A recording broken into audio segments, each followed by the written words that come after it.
તો જો 3 દિવસની કથા તમે બરોબર સાંભળી હશે, વાતો નહીં કરી હોય, કાન એ કથામાં જ હશે, મન પણ કથામાં હશે, અને તમે 3 દિવસની કથા જો બરોબર સાંભળી હશે તો તમને એટલી ખબર પડી જાય કે જે સુખ અને દુઃખ છે એ પ્રારબ્ધ અનુસાર છે. આ જન્મના કર્મ ભોગવીએ છે એવું નથી, ગયા જન્મના, એના પણ ગયા જન્મના, એના પણ ગયા જન્મના. જેમ ભીષ્મની કથા આપણે સાંભળી હતી કે 67માં જન્મ એક રાજકુમાર હતો અને એને ચબૂતરાને સોય મારી હતી. એ સોયનું 67 જન્મનું વ્યાજનું વ્યાજ એ આ ભીષ્મના જન્મમાં ભોગવી રહ્યા હતા. તો આપણે અત્યારે આપણા જીવનની અંદર જે કંઈ સુખ દુઃખ પડે છે એ બધું જ આપણા પ્રારબ્ધ અનુસાર ભોગવીએ છીએ. અમુક લોકો આઈને અમને એવું પૂછે કે મેં જીવનમાં કોઈ પાપ કર્યું નથી, કંઈ એવું ખોટું કાર્ય કર્યું નથી, તે છતાંય અમને દુઃખ પડે છે અથવા અમને લોકો હેરાન કરે છે. આવી બધી વાતો આઈને કરે. તો તમે એમનું કંઈ ન બગાડ્યું હોય તે છતાંય લોકો તમને હેરાન કરે, પરેશાન કરે, એવું બધું થાય. તો એવું સમજવાનું કે આપણું પૂર્વજન્મનું લેણું એને ચૂકવવાનું બાકી છે અને જે આપણે ચૂકવી રહ્યા છે, હસતા મોઢે એ ચૂકવી દેવું. સારું છે એના હાથનો માર ખાવાનો લખ્યો હોય પણ એ ગાળ બોલીને આપણું એ કામ પતી જાય છે. એ આપણને ગાળ બોલી દે એટલે કામ પૂરું થઈ જાય, એના કર્મમાંથી આપણે છૂટી જઈએ. એટલા માટે આપણે ક્યારે પણ કોઈ વખત આવી કોઈ ફરિયાદ કરવી નહીં કે અમે કશું કર્યું નથી તે છતાંય આટલું બધું અમે ભોગવીએ છીએ, એવું કોઈ દિવસ રાખવું નહીં. એક રાજા હતો. આ કથા બ્રહ્મ વૈવત પુરાણની અંદર આવે છે કે કર્મનો સિદ્ધાંત ક્યારે કોને કઈ રીતે લાગુ પડે. તો એક રાજા હતો. રાજાની ઉંમર 60 વર્ષની થઈ. મહાદેવજીનો ભક્ત, એને ત્યાં કોઈ સંતાન નહીં. એને એવા મનમાં એવો સંકલ્પ કર્યો કે મારે ત્યાં મને 60 વર્ષ થઈ ગયા, હજુ મારા ગાદીનો વારસદાર નથી. જો ભગવાન મને મહાદેવજી એક દીકરો આપશે તો હું મારા મહેલની સામે મહાદેવજીનું મંદિર બનાવીશ. અને 12 મહિના થતા થતા એના ત્યાં દીકરાનો જન્મ થયો. એટલે એ રાજાએ એના વચન પ્રમાણે એના મહેલની સામે જ એક મંદિર બનાવ્યું, એક શિવાલય બનાવ્યું, શિવલિંગની સ્થાપના કરી, વિદ્વાન બ્રાહ્મણોને બોલાવી અને એક ભૂદેવને ત્યાં સેવા માટે 24 કલાક રાખ્યા કે તમને 2 ટાઈમ જમવાનું, ચા પાણી, નાસ્તો બધું જ અહીંયા મળી જશે, તમારે મંદિરથી ક્યાંય બહાર નીકળવાનું નહીં. અને શિવજીની 4 પ્રહરની પૂજા એ તમારે અહીંયા બેઠા બેઠા કરવાની, તમને બધી જ વ્યવસ્થા અહીંયા મળી જશે. ભૂદેવ પણ સંન્યાસી જેવું જીવન જીવતા અને એ મંદિરમાં રહેવા લાગ્યા. ધીરે ધીરે સમય ગયો, 20 વર્ષ વીતી ગયા. રાજાની ઉંમર 80 વર્ષ થવા આવી. હવે એવું થયું મારો દીકરો 20 વર્ષનો યુવાન થયો છે, હવે હું આને પરણાવી દઉં, પછી ગમે ત્યારે મોત આવે કોઈ વાંધો નહીં. રાજાએ એના કુંવરને પરણાવવાનું નક્કી કર્યું છે. ત્યારબાદ કુંવરને પરણાવ્યો. પરણાવી દીધા પછી જાન એ રાત્રે ઘેર પાછી આવે છે. પરણ્યાની પહેલી રાત્રે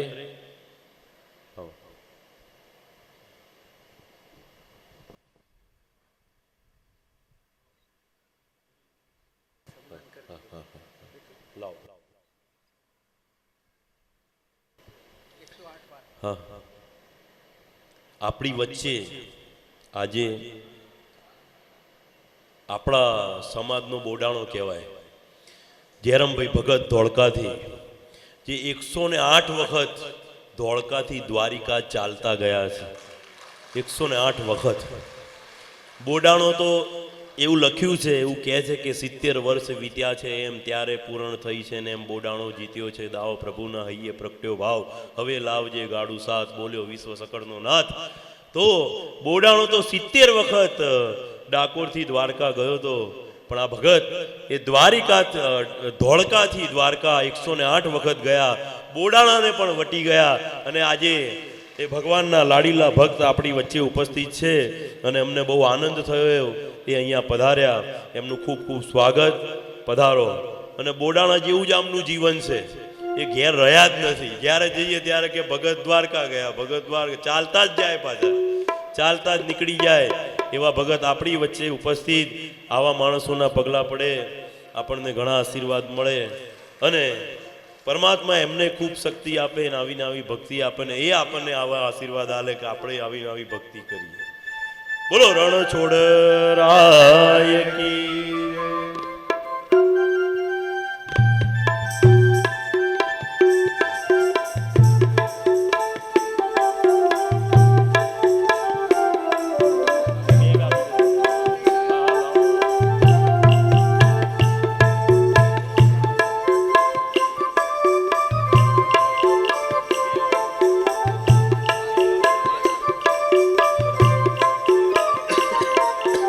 એકવાર તાળીઓના ગડગડાટથી આ બોડાણાને વધાવી લો.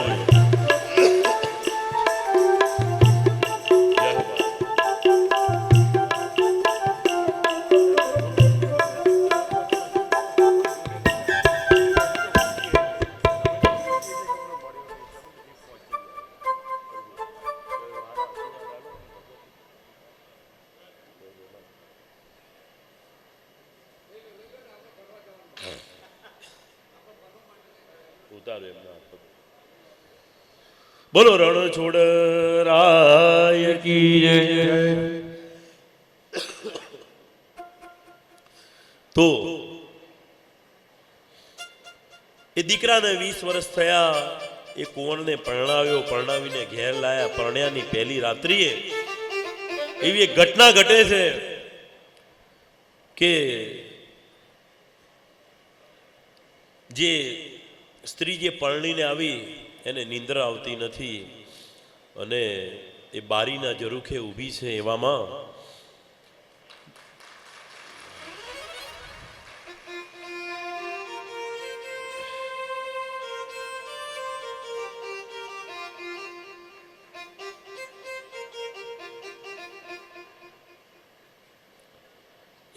જ એ કુંવરીની નજર એક તલવાર ઉપર પડી.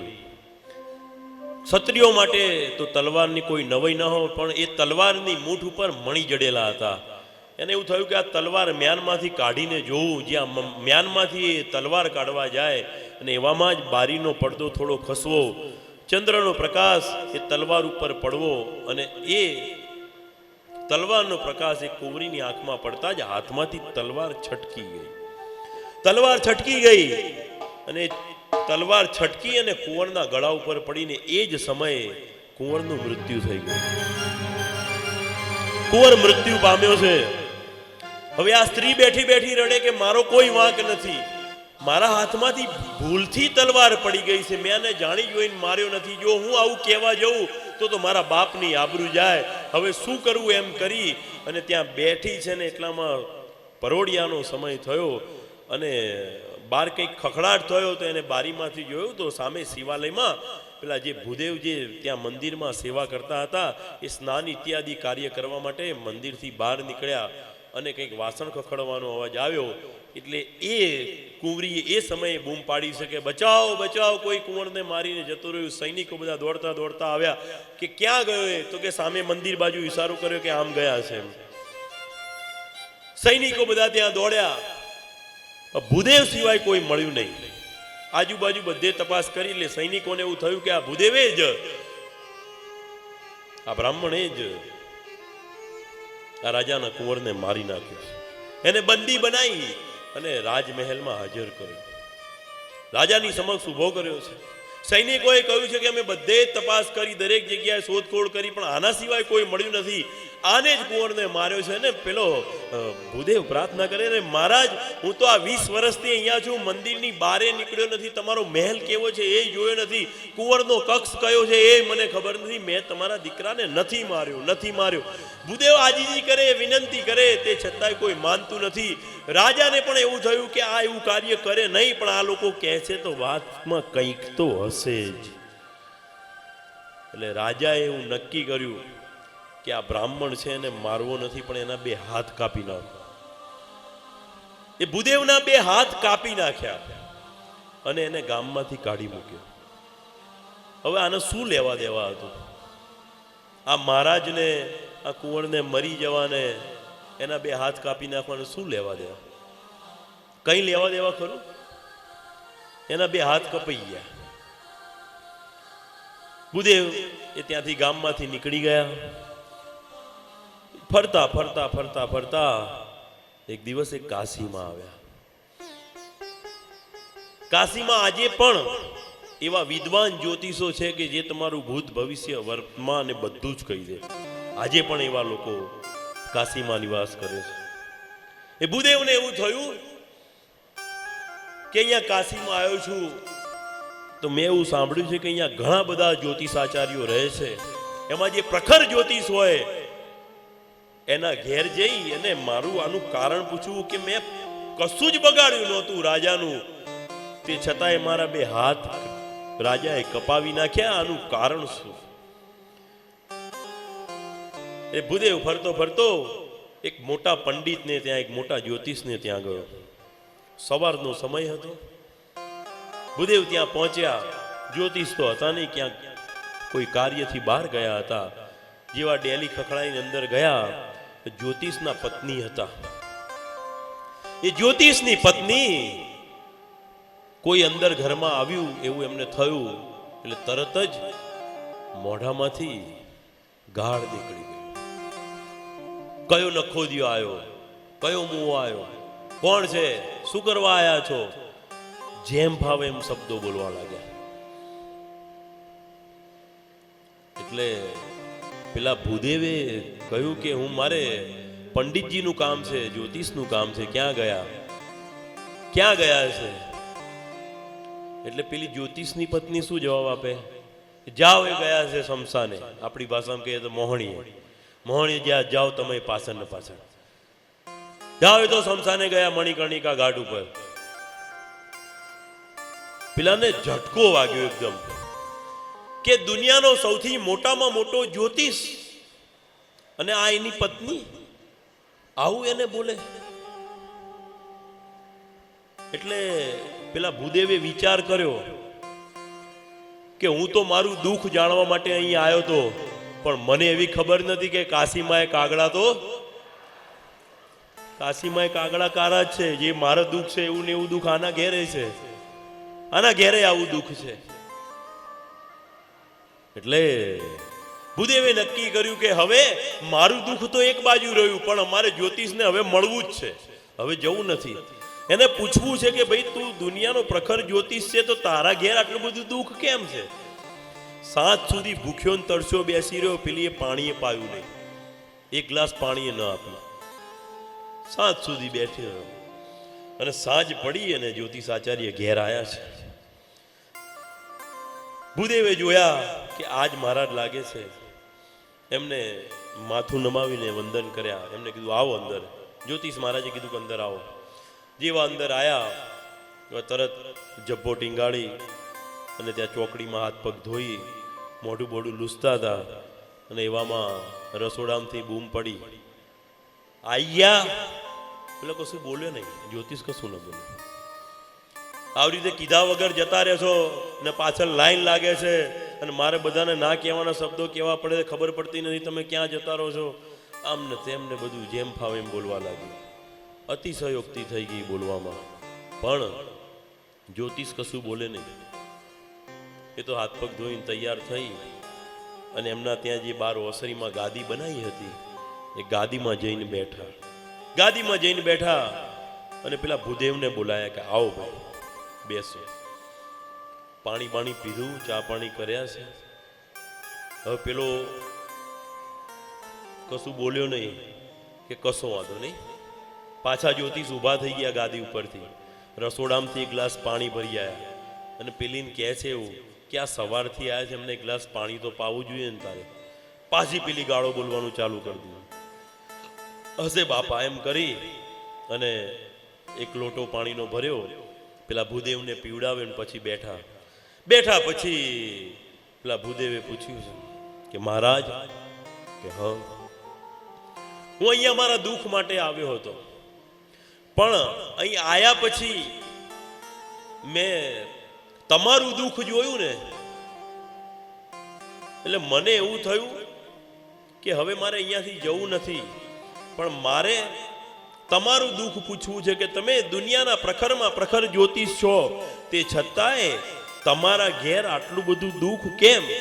આ તમારી પત્ની તમને આટલું બધું જેમ ફાવે એમ બોલે, કોઈ મહેમાન આવે તો જેમ ફાવે એમ બોલે, તમે એને એક શબ્દ પણ બોલતા નથી.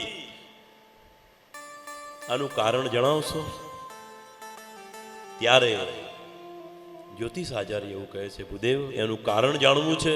કે હા, એનું કારણ જાણવું છે. ત્યારે જ્યોતિષ એવું કહે છે કે સાંભળો, આ જે મારી પત્ની છે એ મારું ઋણાનું બંધ ચૂકવવા માટે આવી છે. એટલે કે મને ખબર ન પડી તમે શું કહેવા માંગો છો. કે વાત એવી છે ને કે ગયા જન્મમાં હું કાગડો હતો અને આ જે અમારી જે પત્ની છે ને એ ગધેડી હતી. એને બરડામાં એક ફોલ્લો થયો હતો.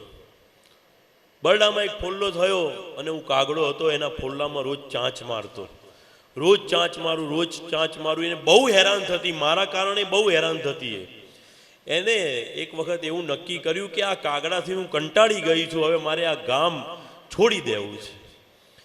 એટલે ગધેડી એ ગામમાંથી નીકળી ગઈ, દૂર જંગલમાં ગઈ અને આ કાગડાને રોજ આ ગધેડીના પેલા ફોલ્લામાં ચાંચ મારવાની ટેવ પડી ગઈ હતી ને, એટલે એને કશું ગમતું નહીં. 1 દિવસ થયા, 2 દિવસ થયા, 3 દિવસ થયા, કાગડાને કંઈ ગમે નહીં. એટલે કાગડાએ ગમે તેમ કરી અને પેલી ગધેડીને શોધી નાખી છે. 3-4 દિવસ પછી એ ગધેડી મળતા આ કાગડાએ એના ફોલ્લામાં એટલી જોરથી ચાંચ મારી, જોરથી ચાંચ, કે એની ચાંચ એ ગધેડીના ફોલ્લાના હાડકામાં ફસાઈ ગઈ. જોરથી ચાંચ ફસાઈ ગઈ. કાગડો ચાંચ બહાર કાઢવાનો પ્રયત્ન કરે પણ ચાંચ નીકળે નહીં. અને ગધેડી પણ કાગડાને ઉડાડવાનો પ્રયત્ન કરે પણ ચાંચ ફસાઈ ગઈ છે, નીકળે કેવી રીતે? એટલે બાજુમાં એક નદી જતી હતી.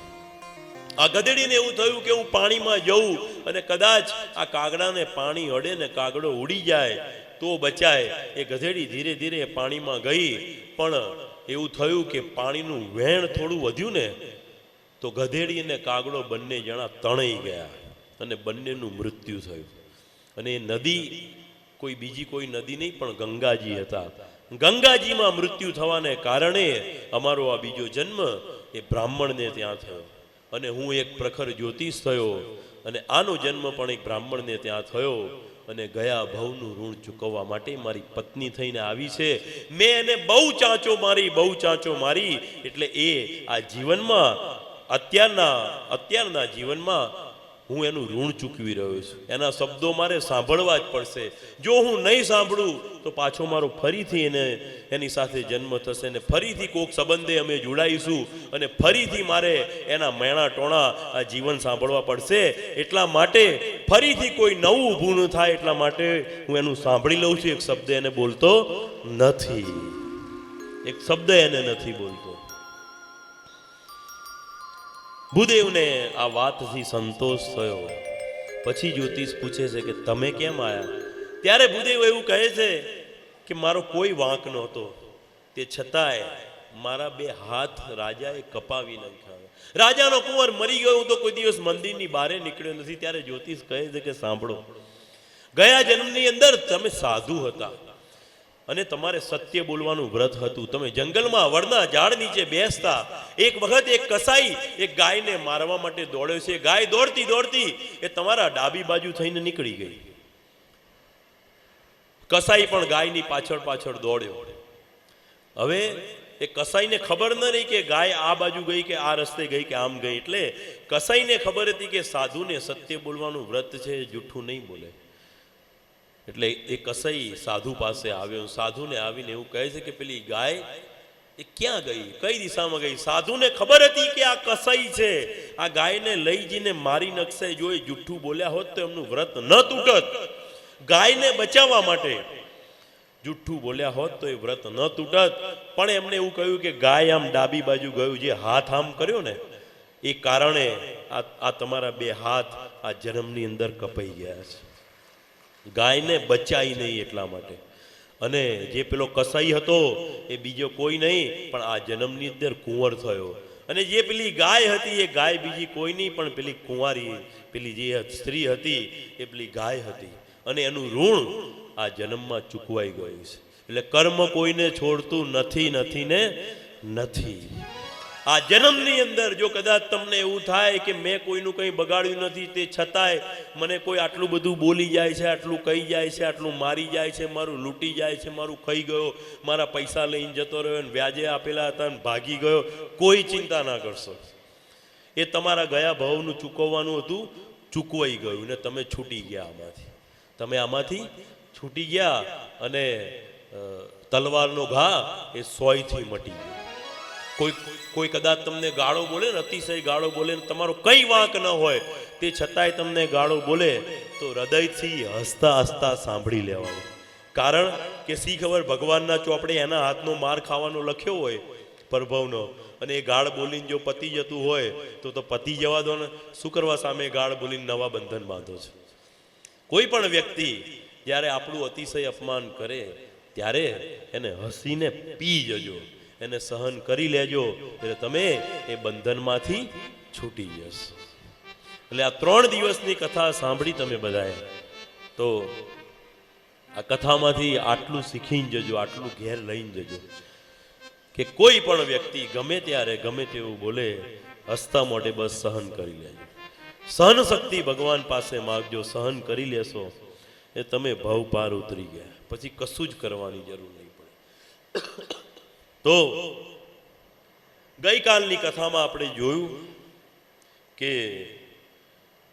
કપિલ નારાયણ એ પોતાની માતા દેવહૂતિને ઉપદેશ આપી અને ગંગાસાગર પાસે પોતાનો આશ્રમ બાંધે છે. દેવહૂતિ એ સિદ્ધપુરમાં બિંદુ સરોવરના કિનારે એ પોતાનો દેહ ત્યાગ કર્યો. ત્યારબાદ ચતુર્થ સ્કંદમાં આપણે પ્રવેશ કરીએ કે એક વખત બ્રહ્માજીના પુત્ર એવા દક્ષ પ્રજાપતિ, જેમના લગ્ન એ મનુ મહારાજની દીકરી સાથે થયા હતા, ને એમને સતી નામની દીકરી હતી, અને એ સતીના લગ્ન બ્રહ્માજીના કહેવાથી દક્ષ રાજાએ એ શિવજીને પરણાવ્યા હતા. શિવજી સાથે એ સતીના લગ્ન થયા હતા. એક વખત દક્ષને પ્રજાપતિનું બિરુદ આપવામાં આવ્યું. એમના માન સન્માન માટે એક કાર્યક્રમ ગોઠવવામાં આવ્યો. ભરી સભાની અંદર બધા જ દેવી દેવતાઓ હાજર છે. એમાં બ્રહ્માજી છે, મહાદેવજી છે, બીજા બધા જ દેવ દેવતાઓ ત્યાં હાજર. અને એવામાં જ દક્ષનું ત્યાં આગમન થયું. દક્ષને જોઈ અને બધા જ લોકો ઊભા થઈ ગયા. બધાએ એમને સન્માન આપ્યું, પણ 2 જણા ઊભા ન થયા. એક તો બ્રહ્માજી અને બીજા મહાદેવજી. આ 2 જણા ઊભા ન થયા, બીજા બધા જ દેવી દેવતાઓ ઊભા થઈ ગયા. અને દક્ષની નજર એ જ જગ્યાએ પડી જે ઊભા ન થયા. બધા ઊભા થયા, એની પણ નજર ન પડી. બ્રહ્માજી ઉપર અને મહાદેવજી ઉપર નજર પડી. અને પછી દક્ષ રાજાએ એવું વિચાર્યું છે કે બ્રહ્માજી તો ઊભા ન થાય તો મારા બાપ કહેવાય, મારો બાપ ઊભો ન થાય હું આવું તો. પણ આ મહાદેવ તો મારો જમઈ છે, હું એનો સસરો છું, અને એ મને જોઈને ઊભો ન થાય. દક્ષને ગુસ્સો આવી ગયો છે કે હું પ્રજાનો પતિ થયો, મને પ્રજાપતિનું બિરુદ આપવામાં આવ્યું, આ બધો કાર્યક્રમ મારા માટે ગોઠવવામાં આવ્યો છે, અને આ મહાદેવ મને માન નથી આપતો. એમને ગુસ્સો આવી ગયો. અને આપણે બધાને એવું જ છે પાછું. આ દક્ષને એવું નથી, આપણે બધાને એવું છે. આપણે કોઈ જગ્યાએ જઈએ અને 100 જણામાંથી 99 જણ આપણને બોલાવે અને એક જણ ના બોલાવે ને તો આપણી નજર એની ઉપર જ હોય કે આને મને બોલાવ્યો નથી, આને એટલે પણ તને 99 એ બોલાવ્યો છે એમ રાજી થાને. એક જણાએ ના બોલાવ્યો તો કંઈ વાંધો નહીં, પણ આપણે એક જણો નથી બોલાવ્યો એ મગજમાં રાખીને ફરીએ છીએ અને કેટલું બધું રાખીને ફરીએ છીએ. આ બધો હૃદયમાંથી કચરો બહાર કાઢી નાખજો. સ્વચ્છતા હશે તો જ પરમાત્મા હૃદયની અંદર બિરાજમાન થશે. આવો બધો કચરો શું લેવા ભરી રાખો? 20, 25 આજે આજના દિવસે આજે ભાદરવા સુદ એકમ થઈ. હવે ગઈ સાલ ભાદરવા સુદ એકમના દિવસે આપણે ક્યાં હતા એ આપણને ખબર નહીં હોય. આજથી 20-25 વર્ષ પહેલાં આપણે અત્યારે હાલ આ દિવસે ક્યાં હશો એ ખબર નહીં હોય. પણ આજથી 25 વર્ષ પહેલાં કોઈક આપણને કંઈક બોલી ગયું હશે તો એ આપણે મનમાં ભરી રાખ્યું હશે, મગજમાં ભરી રાખ્યું હશે. અને પછી કોઈ અવસર પ્રસંગ આવે એટલે કે તું આ 25 વર્ષ પહેલાં આવું બોલ્યો હતો ને એટલે હું તા ઘેર નહીં આવું. એટલે 25 વર્ષ પહેલાં બોલેલો હવે ભૂલી જા બાપા. 25 વર્ષ થઈ ગયા એ વાતને હવે બધું મૂક અને પરમાત્માનું નામ લઈ અને હસતે ગાતે સૌના ઘેર જતો થઈ જાય. કાલ સવારે મૃત્યુ થઈ જશે અને આમનો આમ પડ્યો રહીશ અને મર્યા પછી પણ લોકોના મેણા ટોણા સાંભળવા પડશે કે જવા દો ને, એને શું કરવા બોલાવવાની જરૂર હતી? આ તો આખી જિંદગી આવું આવું કર્યું એને. ભલે એના મોઢે કોઈ ન કહે પણ પાછળ તો 1000 જણ વાત કરે ને કરે જ. એટલા માટે આવું કશું હૃદયમાં ભરી રાખવું. દક્ષ પ્રજાપતિએ જોયું કે મહાદેવ ઊભા થયા નહીં એટલે એમને ગુસ્સે થઈને બોલ્યા છે કે હે દેવો અને હે અગ્નિઓ, બ્રહ્મર્ષિઓ, આ મહાદેવ મારા જમઈ થાય છે એટલે તેમણે ઉઠીને મને પ્રણામ કરવા જોઈએ, પણ તેમણે તો વાણીથી પણ મારો સત્કાર કર્યો નહીં. એ અભિમાની છે, મર્યાદાનો ભંગ કરનાર છે. આ શિવ મંગળ રૂપ નહીં પણ અમંગળ રૂપ છે. પછી દક્ષે આત્મા જળનું આચમન કરી અને શ્રાપ આપ્યો છે કે આ મહાદેવ એ દેવગણોમાં અધમ છે. તેથી યજ્ઞોમાં ઇન્દ્ર વગેરે દેવોની સાથે મહાદેવને જે યજ્ઞ ભાગ અપાય છે તે હવેથી મળશે નહીં. આમ કહી અને દક્ષ શ્રાપ આપી અને ત્યાંથી પોતાને ઘેર ગયા. મહાદેવજીના મનમાં તો કશુંય નહીં. શ્રાપ આપ્યો તોય શું નહીં, ના આપ્યો તોય શાંત ચિત્તે બેઠા છે. એમના મનમાં કોઈ કશું નહીં. મહાદેવ શાંત બેસી રહ્યા, પણ મહાદેવના જે ગણો હતા, જે મુખ્ય ગણ જે નંદી કહેવાય, એ નંદીથી આ સહન થયું નહીં. તેણે વળતો શ્રાપ આપ્યો છે કે જે કોઈ અજ્ઞાનવશ થઈ દક્ષ પ્રજાપતિને સર્વશ્રેષ્ઠ માનવાની ભૂલ કરશે તેને મહાદેવનો દ્રોહી મનાશે. સત્ય વસ્તુથી એ ભ્રષ્ટ થઈ જશે. દક્ષ દેહની આસક્તિ અને અભિમાનથી આત્મ સ્વરૂપને ભૂલ્યો હોવાથી અલ્પ સમયમાં જ તે બોકડાના જેવા મુખવાળો થઈ જશે, બકરાના જેવા મુખવાળો થઈ જશે. જેઓ દક્ષ પ્રજાપતિને અનુસરશે તેઓ સંસારમાં જન્મ મરણમાં બંધનમાંથી કોઈ દિવસ છૂટશે નહીં. આવો સામસામી શ્રાપ આપ્યો છે. મહાદેવજીને થોડું દુઃખ થયું એ ત્યાંથી નીકળી ગયા.